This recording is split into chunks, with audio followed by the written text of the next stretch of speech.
Pause for thought and join in the barking with Darren Rowe on The Mindful Dog.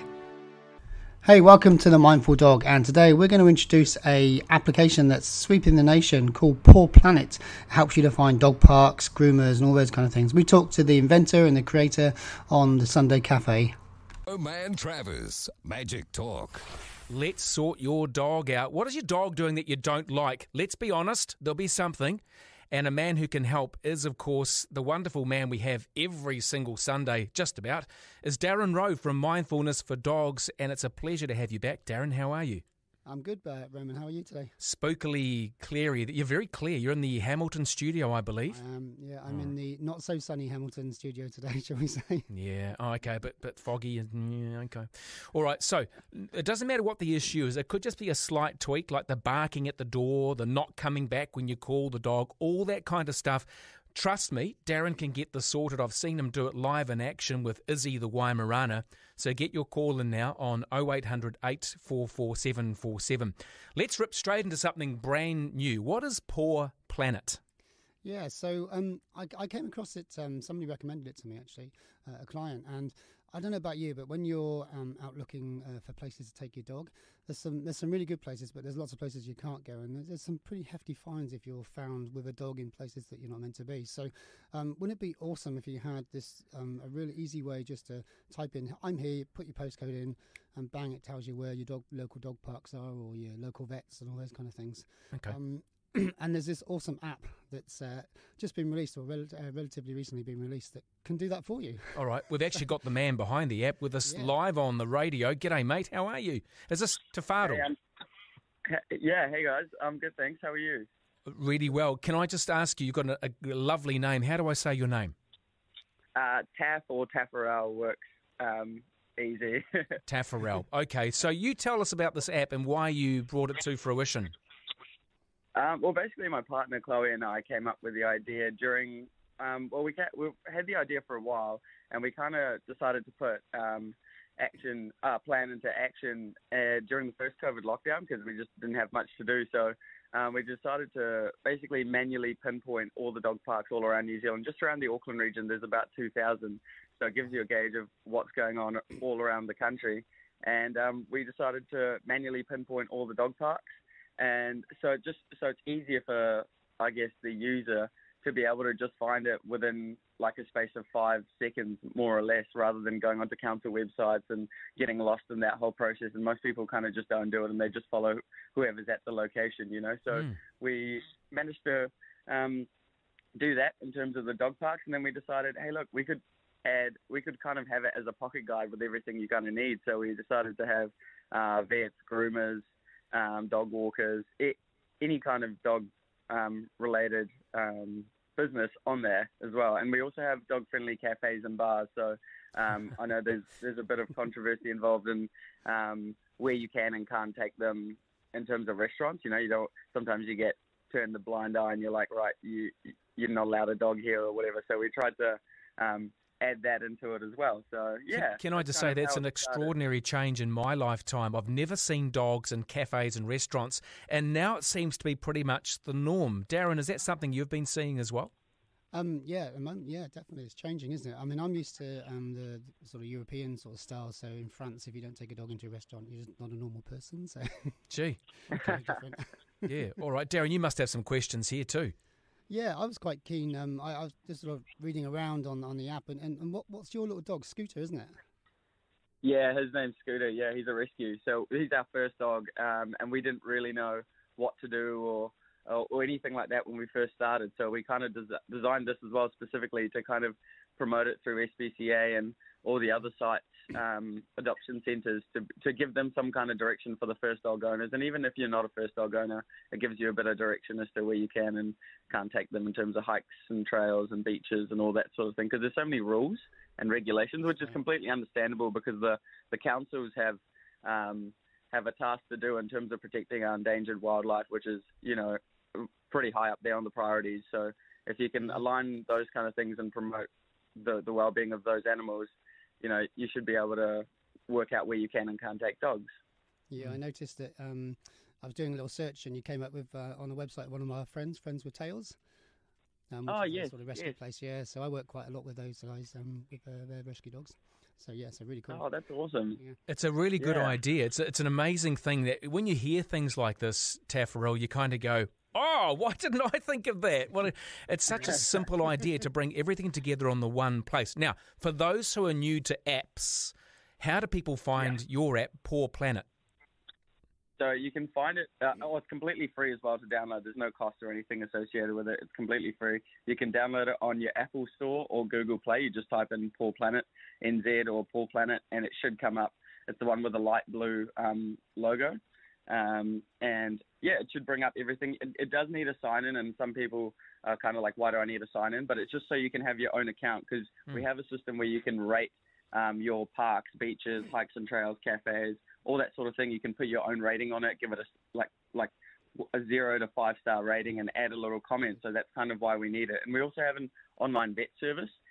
So it's all for the non-emergency stuff, obviously. So if your dog has an emergency, you obviously need to take them to a vet. We're not trying to shortcut anything. We're just trying to make it easier. So if your dog has any dietary things that are going on or any allergies that are non-urgent, but you can speak to a vet over a Skype interview or something like that, it's only $32.50. So it's way cheaper than going in and all this sort of stuff, especially with the COVID thing happening. So we've managed to shortcut that process, but that's there as well. You've done a great job. You've done God's work here. Darren, are you registered on there? I am, yeah, and I'm actually going to put a link on my website, so people can find it on my website if they want to as well. Okay, all right. That sounds really good. So the other question I've got for you is, how do companies who are listening to this going, oh, I want to be part of this, how do they get involved with the app and be mentioned on Paw Planet? Right. So the way Chloe and I have set it up is that so if you're directly a dog business, so from dog-friendly accommodation, online shops, groomers, walkers, all that sort of thing, there is a small fee associated with it. So it's we've kind of kept it low, which is $130 for the year. And you basically, the way we priced it is that if you get 1 or 2 people from it, you basically make your money back. So it's not that risky of an investment, and it helps us with all our development costs, because Chloe and I aren't developers by trade. I'm a physiotherapist by trade, and Chloe works in insurance. So we have nothing to do with the app industry or anything. We've outsourced and paid a reasonable amount of money. So it just helps us with funding in that way, just to plug a few gaps, and then we can opt for the higher servers and that sort of thing. And we're also looking for a main sponsor. So if anyone potentially wants to come on board and be the main sponsor, that would be awesome. Well, you just might get that. I mean, have you thought of approaching one of the big dog food type companies? I'm sure they'd be into that kind of thing. Yeah, so we've currently got a temporary contract with Purina coming up in this next little bit, which is awesome. So they'll be featuring a little advert down the bottom. So yeah, and the other thing is we're looking for a pet insurance company, so that'll complete all the categories that we have: a pet insurance company and an online pet food company. And we've got quite a few updates coming in this year. Hopefully we can implement, which really promotes users to be able to walk their dog, and you gain rewards for walking your dog, and also you gain health benefits yourself. Okay. So that's the goal and the plan of attack. But there's no cost here involved for me. So if I've got a dog, I register. It's for those who have businesses that have to pay. Is that how it works? Yeah. That's good. Yeah. Brilliant. So it's completely free. Otherwise, if you're using it, it's free. And the other thing to note is that the way we've designed it, so when you log in initially, only the first 100 of any category will come up, because we've done that to stop the app from lagging, and people are like, oh, it doesn't work in my area when I search something else or whatever. But you just need it in the search bar. You just need to type in a different location, and it will come up with the first 100 in that area. And if we don't have anything, then it will come up with a different area. Yeah. So that's kind of how it's worked. We've stopped it from lagging, kind of thing. And you can also send us a request. So if you're exploring and you find a cool hike or trail or dog-friendly cafe, any beach, anything like that, you can press the plus button in the bottom middle, and you can send us a submission, which then comes to Chloe and I, and we cross-check it through the internet, and we try our best to make sure it's obviously legit, and then we activate it and say user submission. And so it's the best of council website information as well as user input. So that's kind of the database that we're building. Taffarel, you've been up for how long? We've been out for about 5 or 6 months, and we've had about just under 25k downloads. But that's because of the help of 7 Sharp, and we've been on ZM Radio, and now you guys. So it's been, honestly, all thanks to you guys. We've literally forked not that much money out into advertising because app development is an expensive game in itself. I think what you meant to say was it's all thanks to the Sunday Cafe. But Taffarel, this is great. Paw Planet. I love it. I love the idea. Well done, you. And Paw Planet, PAW Planet. Go onto the App Store, grab that. It's free for use with you and your dog. Could I register Izzy the Weimaraner, or do I have to put my name into it to register?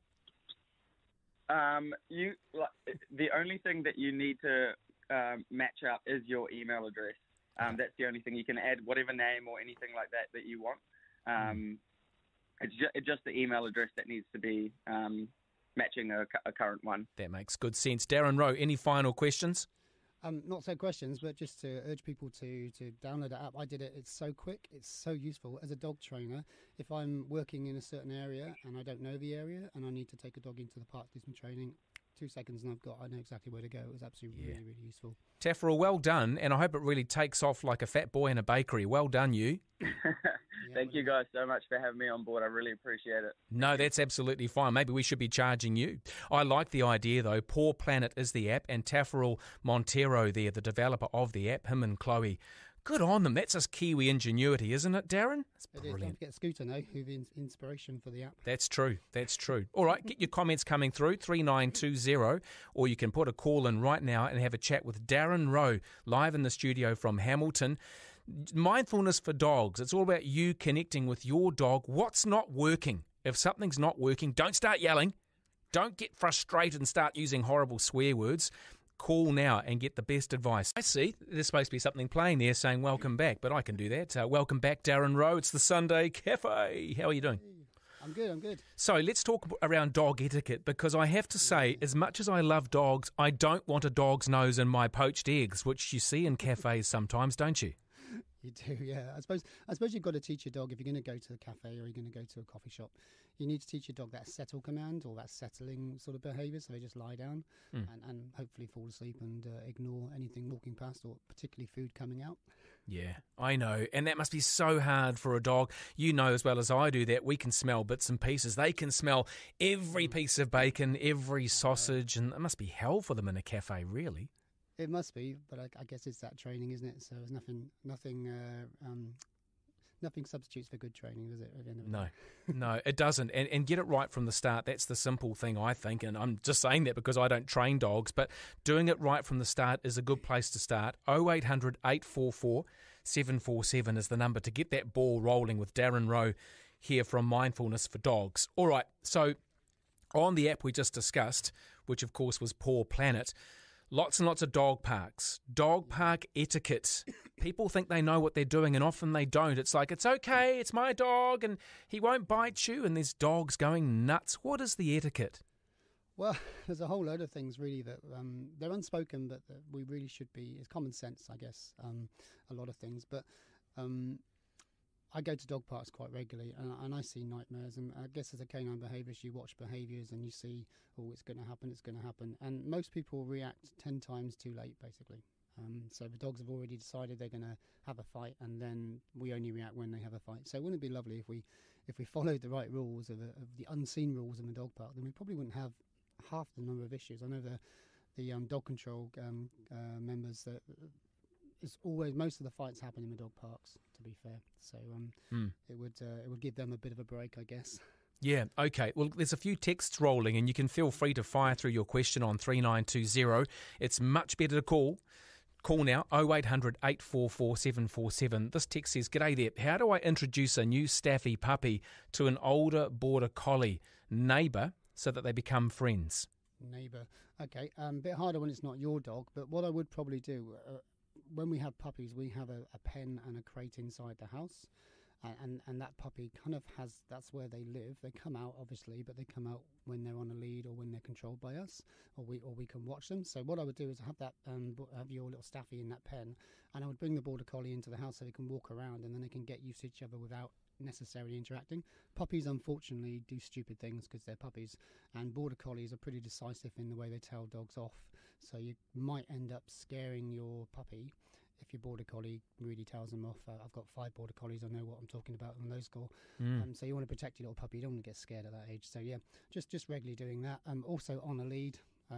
But the last thing you want is your little staffy puppy playing with a border collie, especially if it's an older one, because staffies will jump on and play, and border collies will not tolerate that, and they'll get told off big time. Oh, is that right? Okay, well, border collies are the topic du jour here. Here's another one. G'day, Darren. We've got a border collie. It's a 2-year-old, has just started chewing everything around the farm. We have a small farm, and is great with other animals, does not get tired or locked up. Got told we should get another border collie to stop the issue. Also something random, another question here, 2 for the price of 1 on this text. How do you tell if a bitch is coming on heat? Oh, gosh. Well, I'll do the second one first. So we've got a 9-month-old, or just over nearly 10 months old border collie, Twinkle, and she's just going into heat. And the first thing I found was the older dogs, some of the boys, started to sniff her back end a little bit. So that's normally a sign. But the biggest change is her temperament. Man, she is an absolute crazy thing. She is telling off everybody. If they look at her, she's telling them off. So the behavioural changes will come in. Obviously, you can have a look. Normally, you find that that area is quite swollen, and it's spots. So if you find little spots on the floor, then that's normally a good indication. But we're quite a long way into the season, and normally those behavioural changes and the interest of other dogs will give you that spark. Okay, just another text here saying, please turn the volume up on your guest. He's hard to hear. Just if you can get a bit closer to the microphone there in Waikato there, Darren Rowe. Could be. Darren Rowe from Mindfulness for Dogs, 0800 844 747. So, what else should actually, just going back to that, the whole bitches thing, and if there's any children listening, I'm not swearing, that is the technical term for a female dog. Should you get them fixed? If you're not going to breed, what's the point in leaving them entire? So, there's a whole medical thing about growth plates not forming. So if you fix a dog too early, then those growth plates don't actually close, and you can have quite a few issues there. The research is building now on that score. So most people recommend, or the recommendation is that someone like a border collie, you would spay or neuter around sort of 12 to 14 months. I think I've got that right. The bigger the dog, the longer you leave it. But there is a kind of behavioural thing here, because obviously if you leave it too long, then you might end up with those behavioural issues that adult male dogs do, a bit more aggressive occasionally. But that's just down to training and behaviour, so you need to get that in place. If they're not socialised at the beginning, it doesn't matter whether you're new to them or not, they're still going to have those unsocialised behaviours. My thoughts are that if you're not going to breed, and if you're not a recognised breeder, then you're not going to breed, basically, because you won't know what you're doing, and you'll end up causing all sorts of issues, in my opinion. Then yeah, get them neutered, get them spayed. It's not going to do any harm. Some people would argue, but in my opinion, having had lots of dogs, it's not done them any harm. Okay. As long as you leave it late enough.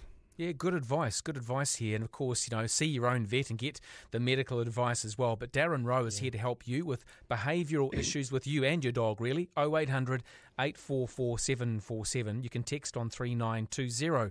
You say here to know your dog's personality. How long does that take for us to understand a dog's personality?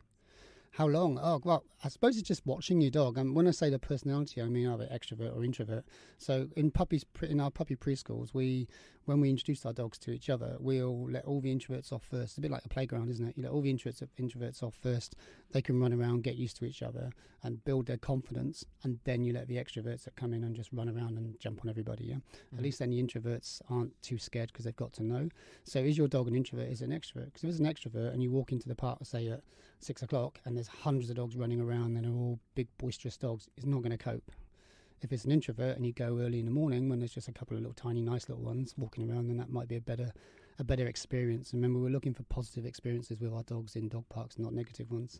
Yeah, true. Yeah, true. I was walking up Mount Eden yesterday, and I was having a chat with a lovely sausage dog who didn't want to know me. She was very standoffish, and I said to the owner, is your dog okay with people? And she said, sometimes. And I thought, well, what does that mean? Am I going to lose my fingers or not? So I just kind of kept walking. Funny little things, sausage dogs, aren't they? Yeah, dachshunds. They're badger badger killers, aren't they? Oh, really? Badger hunters, yeah.